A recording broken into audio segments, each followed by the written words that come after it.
Sir आपके पास आ रही हूँ। रामगोपाल जी ने यह भी कहा कि पुलिस राक्षस है, पत्थर मांगने वाले जो हैं उनको मासूम बताया उन्होंने। इसी तरह की कई सारी टिप्पणियां आई। अब आज आते आते कुछ चीजें बदलना भी शुरू हो गई।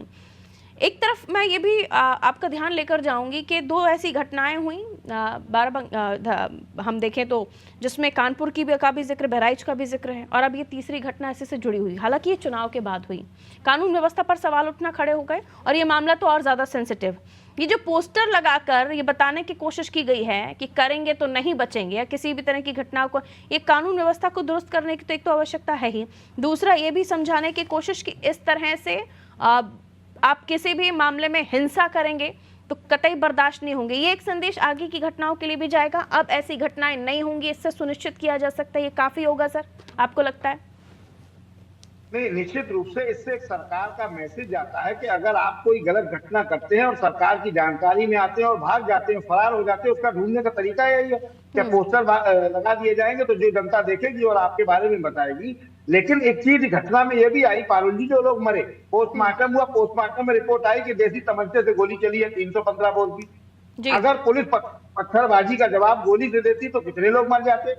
तो निश्चित रूप से मरने वाले के घर वाले तो परेशान नहीं है। और क्या आपको लगता है कि उत्तर प्रदेश पुलिस इतनी कमजोर हो गई कि 315 बोर का तमंचा लेकर जाएगी? वहां 303 की राइफल होती है उनके पास। निश्चित रूप से कानून व्यवस्था को खराब करने का पूरा प्रयास किया गया। जैसा मैंने पहले कहा पारुल जी, प्रदेश कोई भी हो, सरकार का इकबाल, कानून का इकबाल बुलंद रहना चाहिए और आपको न्याय संगत बात करनी चाहिए। अगर अदालत का आदेश तो आप भी अदालत जाते। और अभी जैसे लेकिन आप पुलिस को ही राक्षस कहने लगे और कानून पर ही सवाल उठाने लगे, तो फिर ऐसे दंगे हर जगह होंगे।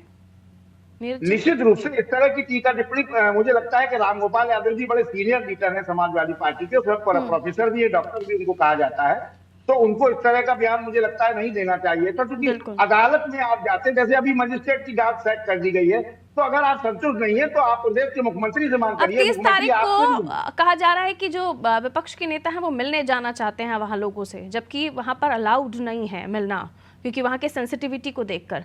क्या ऐसे माहौल बिगाड़ने की कोशिश नहीं हो रही अशोक जी? 30 सेकंड्स में अपनी बात रखिएगा।